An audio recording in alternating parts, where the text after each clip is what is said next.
y'all. It is Paula with Hillbilly Orchids. Welcome back to my channel. I hope everybody's having a fantastic weekend, or a week actually. Well, this video will start off the weekend because this is Phal Friday weekend. Yay! So, alrighty, I'm lifting you up a little bit on the rolling table.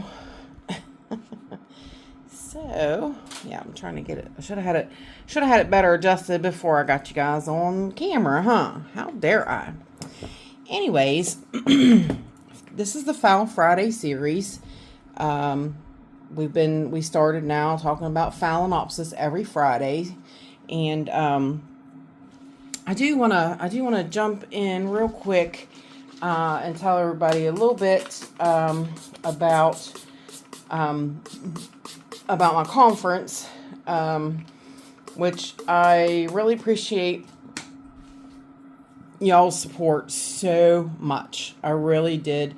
I got lots of messages, lots of texts, lots of emails and things from everybody with your support, and I cannot tell you how thankful I was for that. I really, with all my heart, I want to tell y'all, thank you so much. You guys helped me be super strong, and I went to the conference. I wound up not speaking as long as I wanted to because, I was supposed to speak for 50 minutes, and we couldn't get the projector to work. We couldn't get my phone to hook up to the projector. So we were trying to find somebody that knew their Instagram password and username and password, so we could log into my Instagram account and use it to show, visual pictures of. And so we finally. So I really only got to talk for about a half an hour. It really wasn't long enough. Those ladies had lots of questions, and it was really great. It wound up basically being like a Q&A kind of thing. I just basically told them, about, I've been growing a little over a decade, and my background and how many plants I had. I didn't, told them I couldn't tell them that exactly. So I did want to show them how many plants I had, but those pictures wouldn't come up because I had took them after, so they weren't actually posted on my Instagram account. And like I said, we couldn't hook up to my phone, so it made it kind of rough, but it was a really great weekend. Me and my husband rented a cabin. We stayed down there. We went down Friday. My speaking engagement was at 2:00 on Saturday, so we got home probably about 4:00. We got back to the cabin like 4:00 on Saturday. We stayed there Saturday night, and we got up Sunday, and we had to check out by 11.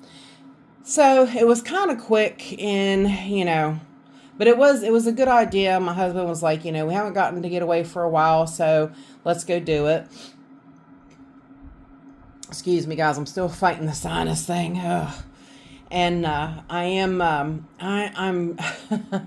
dragging so bad, you guys. Those of you that know, I probably basically ran off of adrenaline all weekend.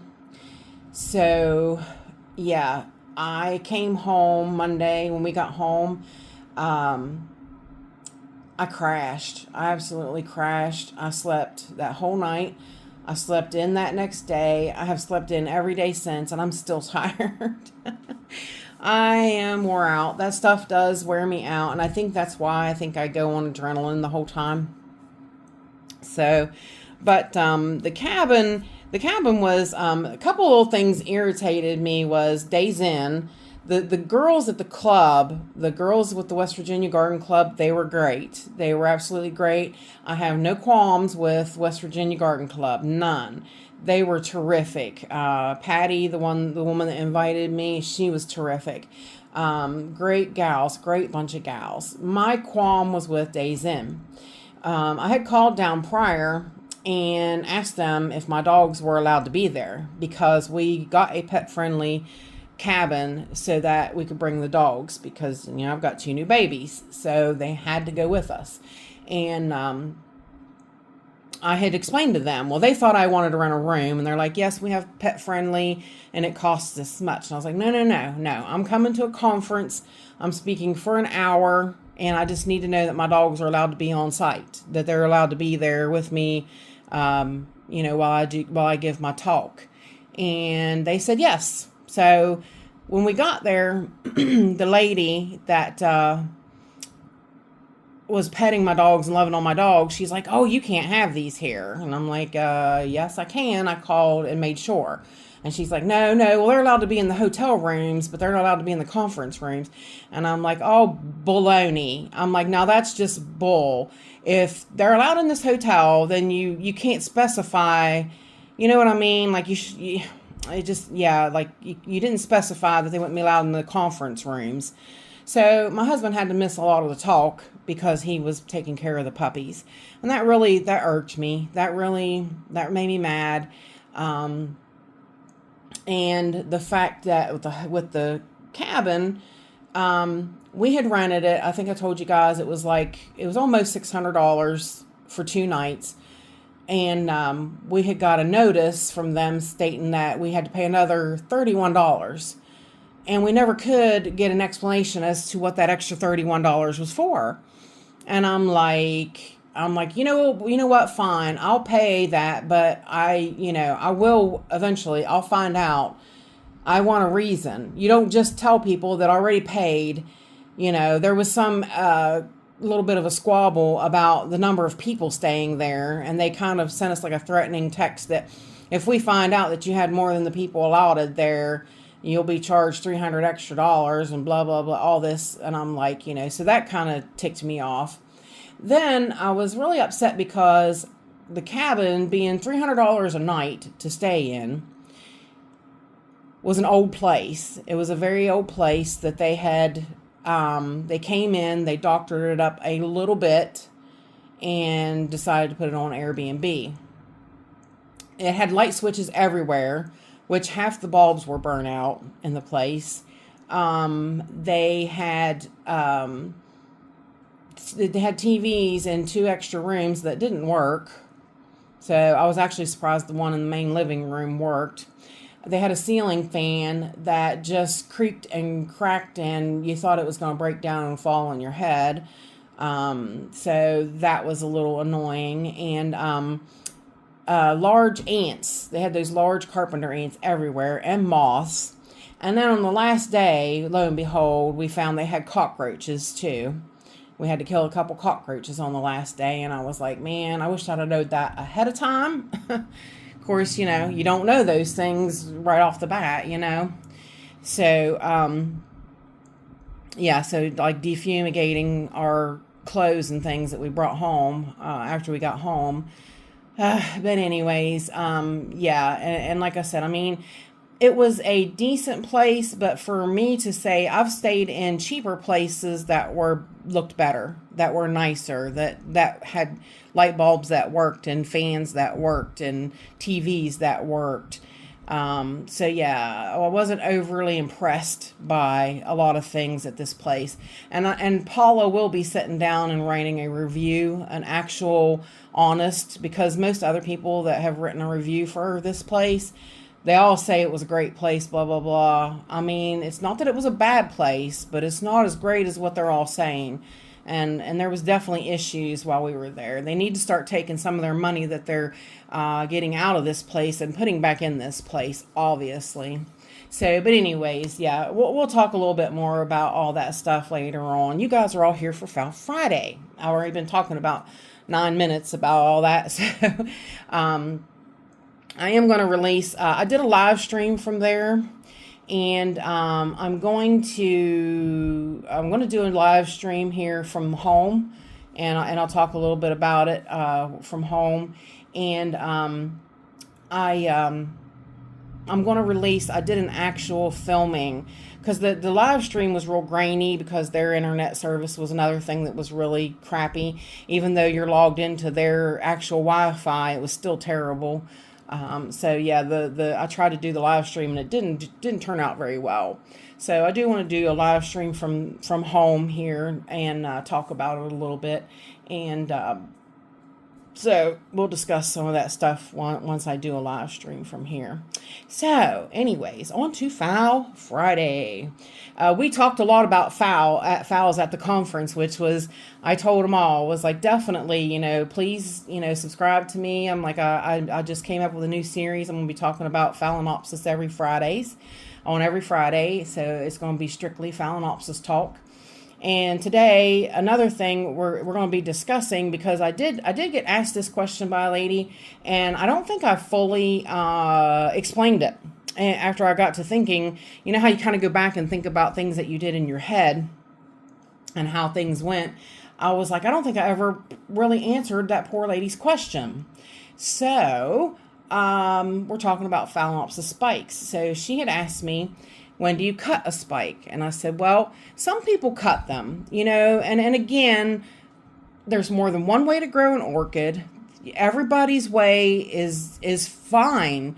You can do it your own way, and that would be fine. If your orchid is growing, thriving, blooming, and living a happy life, what you're doing is great. You don't have to stop and do it the way somebody else is doing it. There is more than one way to grow an orchid, okay? Always remember that. And no one person's way is right. There's several ways that are right. Like I said, I tell people, put that plant in what media you feel comfortable in, and media is going to be a whole nother subject of a talk later on. Me and Rick have kind of been talking about a little bit, and I think he wanted to do something on that as well.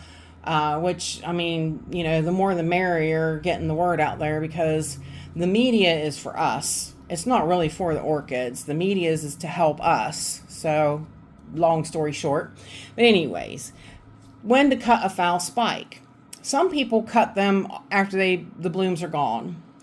And I tell you, honestly, that's fine. You can do that if you want to, but you're taking nutrients from that plant. If that spike is still green, like if you look here in this plant and you look at these two spikes, you notice this one is dried and brown and this one is green. It's kind of light brownish looking, but this is still a live spike. Okay, now you can cut them. You can cut them both right now.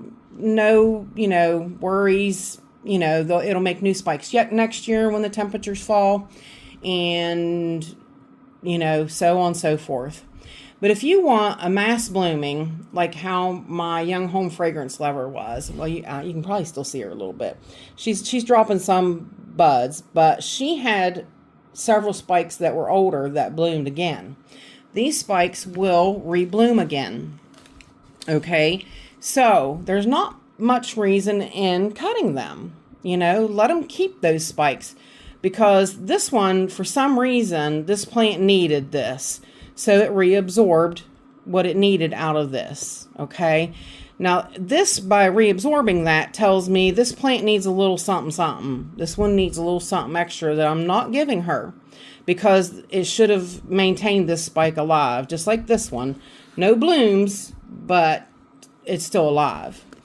Now, you can do that, and you can keep them from year to year.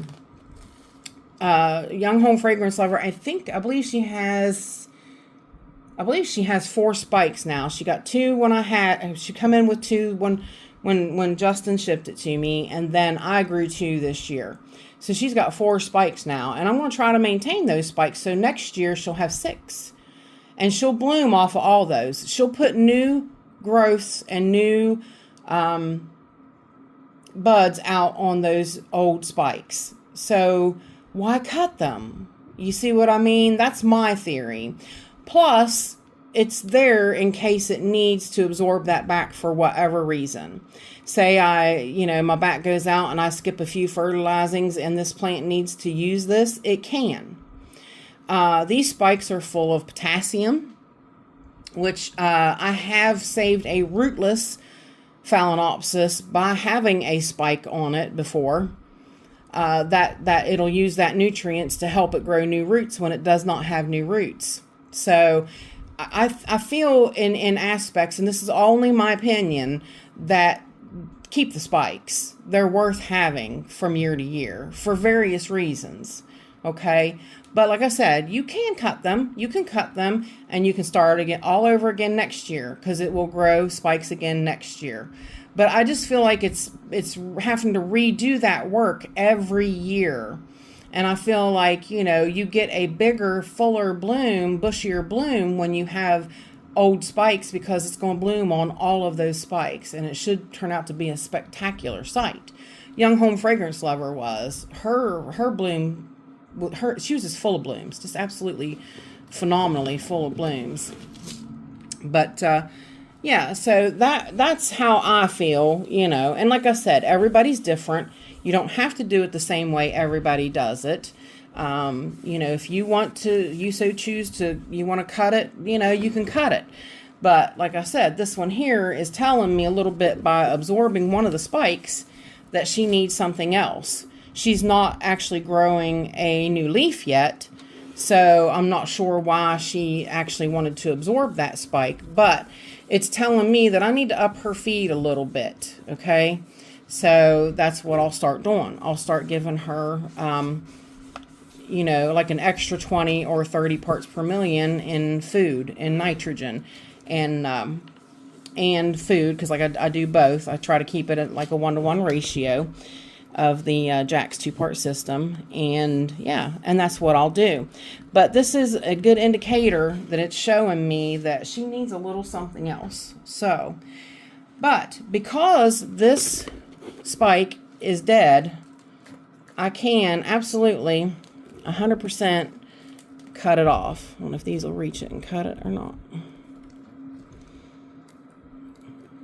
These are like snip cutters. There we go. So when it's dead and dried up like that, you can cut it. It is no longer alive. It is not beneficial to this plant whatsoever, so you don't need it for anything. And if anything, it'll wind up just getting in your way. So, but this spike, I will keep because it is still alive. And I'm going to try to keep the nutrients up to maintain this spike for this plant, because I want it to bloom off of this spike again next year. And I cleaned the spike off. Sometimes bugs collect on them, and sometimes they get dusty and that kind of thing too. So I like to clean those off as well. But so basically that is what we do. Now, once this plant starts growing a new leaf, we're going to up the food to 20 or 30 extra parts per million, because this plant needs some more food to grow. She's growing a new leaf. I want her to keep this spike, so I'm going to do that by upping her food. And I'm going to increase the potassium a little bit, which is in your sea kelp mainly. You have other places, but it's mostly in your sea kelp. I'm going to increase that a little bit because she did eat her spike for some reason. So I'm going to keep that, in them. I use sea kelp all the time. I personally don't. I don't have any issues with sea kelp. So yeah, I use it all the time. And then, so what I'm going to do is I'm going to get ready to up their feed, the ones that are growing new leaves. Like if you look back there at my Tetraspis, she's growing a new leaf. So these guys are all going to get a little bit more feed. They need it. They're growing a new leaf, and that's what they need to grow it. So yeah. And then, once blooming season's over, the blooms have all fell and everything, you just continue feeding them, and you'll feed them all winter, but you'll not feed them as high because, of course, the winter, they don't need as much. But, we'll get to that kind of around winter time. But basically right now what these guys are getting is they're going to get a little added extra because they're needing it. This one kicked that spike for some reason and absorbed it back. So she's needing something a little extra. That's called reading your plant, really, is what it is. There's several different ways that you can read a plant, and that's one of the ways of telling, it absorbed a spike, so it needs something a little more. So that's what we're going to do. So that is our talk with the for the Phal Friday, the spikes. So if you guys could give me a thumbs up, I would really appreciate it. If you could share it, that would be awesome. If you like my content and you want to stick around and subscribe, I do have a free subscription, but I do also have paid subscription. Paid subscription just helps my channel. And if you can't do paid subscription and you can watch my ads, that helps tremendously. And that works just as good. And I appreciate anything that you guys can do. I really do. If you can send me a super thanks. That's just a tip for, helping, or a tip for, just because you want to help my channel. I really appreciate it. I really do, guys. You guys have been great to me, and I do appreciate y'all. I really do. So with that said, I do appreciate each and every single one of you beautiful, wonderful people stopping by and hanging out with me. And bye for now, y'all, till we meet again.